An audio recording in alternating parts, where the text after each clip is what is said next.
literally cannot make this shit up.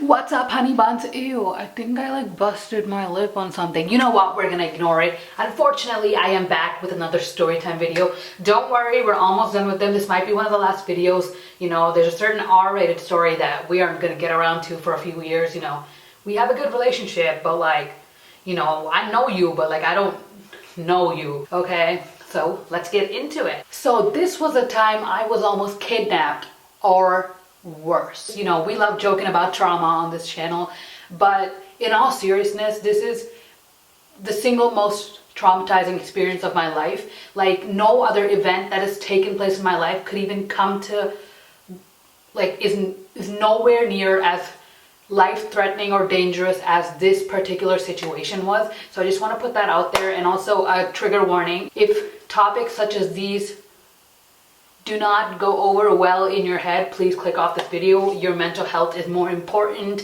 Honey, I love you, okay? Please do not watch this video if stuff like this triggers your anxiety, maybe panic attacks, right? Yeah, okay. You know, I think about this all the time, but it's not worth letting your mind wander into a dark place thinking about what could have happened. What if I went there late, or what if I got...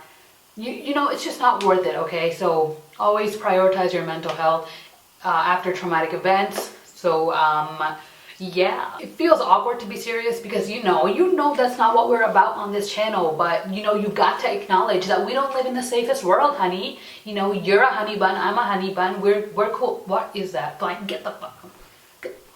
Okay. We were good, okay? But, like, not everyone is good on the streets, okay? So I want you to be careful, take care of yourself. Heavy start, huh?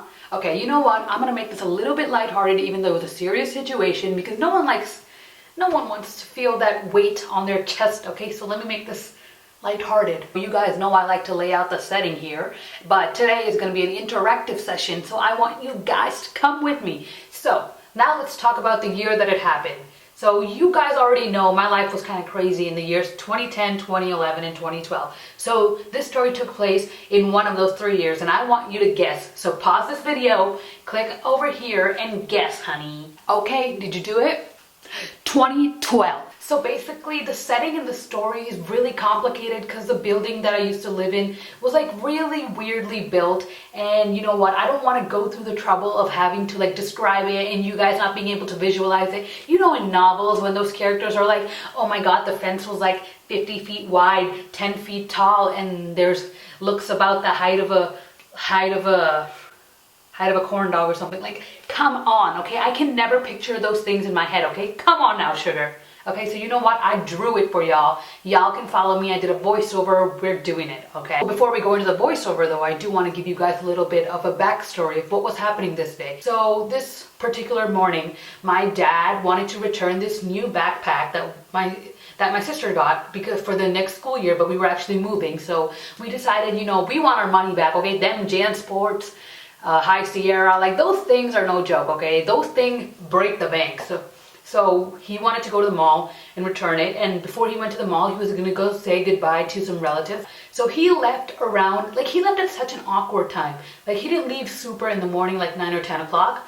He left at like 11 o'clock or something, right before lunch. So this afternoon, it was just my mom, my sister, and me at home. And so he left and he was gone for a few hours. At around 12 o'clock, my mom, my sister, and I, we just had lunch, and then we were just hanging out because like we didn't really have school. Like, we kind of like stopped going to school because we were leaving. And so I don't know what my mom was doing that day. Like, everyone seems to have a different memory of what was going on, but I distinctly remember her literally sitting on the couch and watching TV. So that's what we're going with, my way or the highway. But now that I think about it, she might have also been on the phone. Like, you know, from the years 2010 to 2012, my mom was like addicted to talking to people. Like, we wanted, like, she was a teacher at this time. We wanted her to dead ass like resign her teacher's job and deadass become a telemarketer, because like she would be friggin' amazing at that, okay? That woman has a mouth on her, okay? Like, she will like... We had these 2 different pots with like dried up mud in them. So me and my sister thought we should start growing some plants, which really doesn't make sense because we were about to like move in a week. So like the timeline is really messed up. Like I don't know when this was exactly, but you know what? It's the story that matters.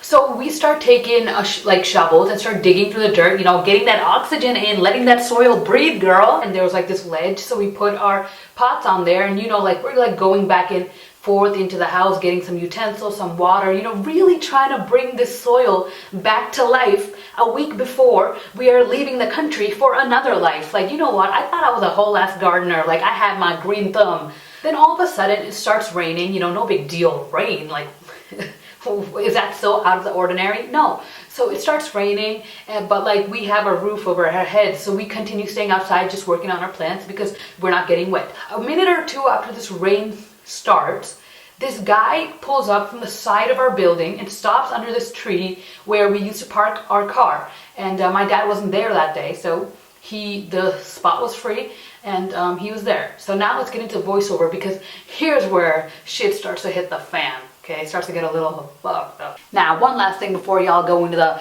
voiceover. The whole time you're probably going to be thinking, why the hell is this dumb bitch being a white person from a horror movie? And honestly, I have no explanation for you, okay? That is completely true. I was just so dumb, and I have no excuse. I literally do not know what was going through my goddamn pre-pube brain. But you know what? I'm here. Life is good. Okay guys, before we get into this video, I just want to let you know that this is my first time doing a voiceover. So if you hear me breathing weird like a whale, like really taking in them deep breaths, and like you hear me like, you know, sucking in and like doing all kinds of bodily functions with my mouth, please let it slide for now, because I think this is a story that you really need to hear, because we don't always live in the most safe world. But anyway, so before we got into it, I just had to draw this horrendous bird's eye view as best as I could. I told y'all I wasn't an artist, okay? Just let it slide. But anyway, so this is basically what the area looked like, you know, all around my apartment building right here. Like me and my sister were like right over here on the first floor, and this is some like raggedy grassland that was all around our apartment the whole time. And some neighbors, some rich neighbors, you know, eat the rich, and some other neighbors. My best friend lived here. I just want to let you know that like this was a sketchy place, but, you know, I had a peaceful life there, but this was a sketchy place to begin with. And, you know, sometimes you don't notice how dangerous a place was until you get away from it and you live in other places, right? So, but like, I just want to explain like a little bit. There was like some shady electrical equipment over here, and like we had this like grassy play area here. There was a lot of stray dogs here, guys. And like there was some sort of like electrical fencing here. It was really, really sketchy, and the dogs would go right under and go to some sort of like weird place. But you know what? Those are stories for the next time. So basically what happened was this guy pulled up down this road when it was raining, and this was the tree where we would park our car, like right under here, to give it some shade because it's always very sunny. But today this guy pulled up, and then he put his like I don't know, motorcycle. You know what? I'm not going to draw it, okay? And so this is just a bird's eye view of what was happening. Now let's switch over to the actual... Okay, so I told y'all the next drawing was better. You know what? We're not artists in here, okay? So we did the best we could. And this is basically the side part of the building. So I showed y'all over here, this was the top. So basically, if you were standing right here and looking at this building from the side, this was what it would look like. Okay, so basically what was happening, I think I've explained it. This was the road. This creepy guy comes and stands here right after it rains. So here's what's happening. My mom is like, we had like a sofa inside the house right over here, and she was sitting in, I don't even remember, she says she was fixing up, like she was folding some clothes inside the room, but I distinctly remember her sitting on the sofa and watching TV. But you know what? It was 8 years ago, and it doesn't really matter what was really happening then, because she's not really a part of the story, even though she should be. But you know what, we're gonna go with it. And so this was how this building was located, made. There was two apartments on each floor. I actually used to live here first, and some shady stuff went down there too. And you know what, I have way too many stories going on here, guys. That's gonna be the next video maybe. But anyway, eventually, when we decided that we weren't moving anywhere quite yet, we decided to move. This apartment only had one bedroom, so we decided to move up here, and this place had 2 bedrooms. Wow, I know, right? But anyway, so this ledge, like, this is completely exposed. Like, this, there's no glass window or anything. This is just left to the air. You put your hand through here, you're literally in the building. So this was what it's like. And so you go up the stairs like this. I'm sorry, I don't know how to draw wrap around stairs, but you come up here and just walk over to your apartment like this. So that day, me and my sister are just mixing things right here, right? And, you know, I saw this guy, the shady guy, who was literally peeing into this drainage right here. But you know what? I didn't really think it could be a threat. So I told my sisters to wait there. But you know, I was still like responsible enough to not make sure my sister went down there. You know, I was heavier. I knew he couldn't just take me without a fight. You know what? I'm not going down without a fight.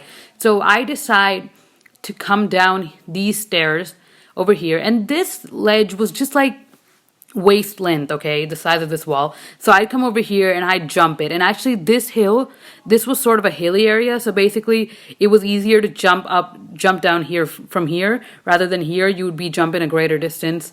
And yeah, so I come down here and I start digging this dirt.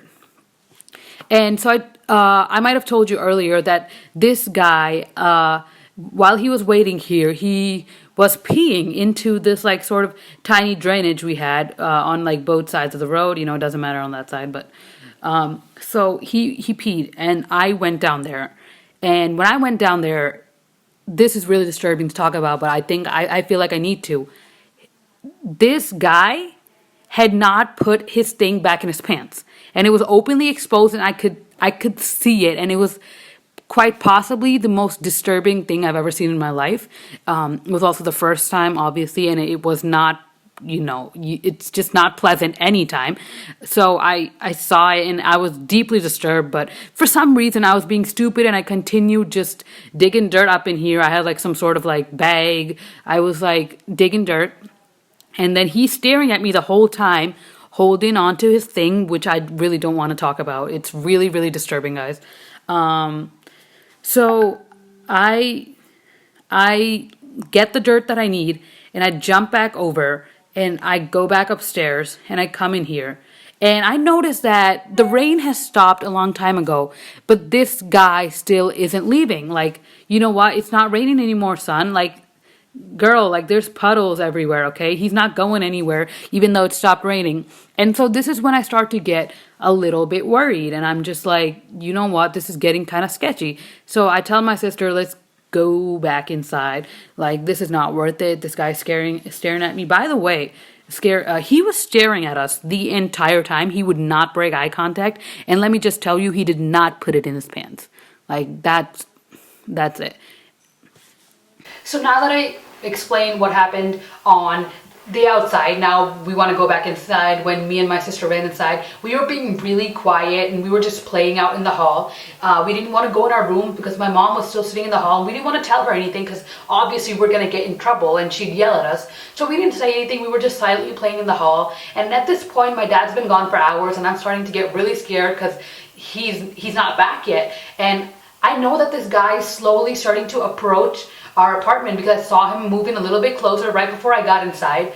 And my biggest fear this whole time was that he would knock on our door and my mom would open it. Like, I was like imagining scenarios of how to convince my mom to not open the door, because for some reason I felt like she wouldn't listen to me and she would open the door even if I like begged her not to open the door. Like, you know, my mom likes to socialize, okay? She'd probably just be like, oh, he's probably harmless. I'm like, no, woman, he almost took me on his bike. So we're probably in there for another like half hour or so, and then it's really, really uncomfortable. Like, me and my sister are just staring at each other, and meanwhile my mom has no idea what the hell just happened outstairs, like outside.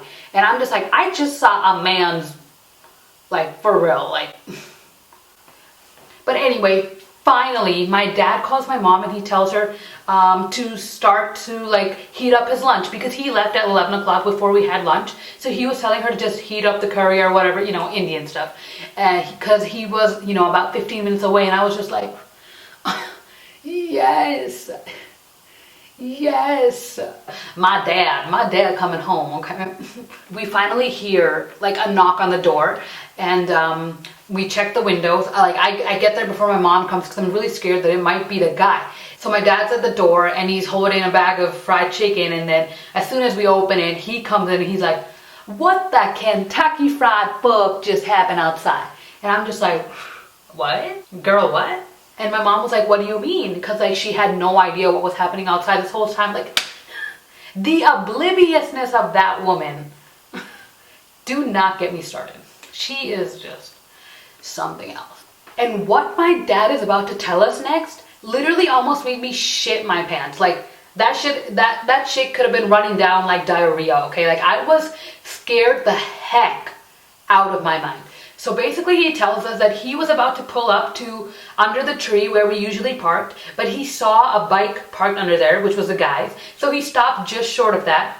And right when he was about to get out of the car, he saw that this guy was inside the building. Like, I showed you guys that there was that ledge that you could easily jump over. So basically this guy had jumped that ledge and he was about to go upstairs, but when he saw that my dad was approaching the building, like the gate, he jumped back over the ledge, ran across the grass, across the drainage that he had the audacity to pee in. He got on his bike and zoomed like a NASCAR driver. Like, I mean, he was on a bike, like a NASCAR biker. I'm just sitting there taking this whole thing in. Like, what? Excuse me, what? What? So you're telling me that if my dad had come even just 5 minutes later, this guy could have made his way upstairs, knocked on our door. I'm speechless at this point. Like, so basically that was the story. My dad was really mad at me and my sister and he yelled at us, but honestly I don't really care at this point. He was like demanding us to tell him the story, but I was just so happy, so relieved. I didn't really care if he was yelling at me. I was just happy that this guy was gone. And you know, I never wondered if he would come back, but now that I think about it, I don't know how I managed to just like go about my day the next day like nothing ever happened. Like, this guy could have very well come back, but you know what? He didn't, and I didn't even think about it, so there's that. So that's it for the story time. This took place over 8 years ago, and we did not live in a world that is any safer from that day. So always remember to be safe, be cautious, be alert. You know, I don't want to tell you to not trust people, because people are good for the most part and not everyone's evil, but you know, be careful when you're trusting new people maybe, and just take care of yourself, because I love you, okay? You're my honey bun. And can you make sure to like and subscribe and comment and share this with a friend if you feel like it? But I really wish you feel like it, because like I want some clout. Okay, I love you. Come back soon. I'm gonna miss you, sugar. Okay, bye, honey bun.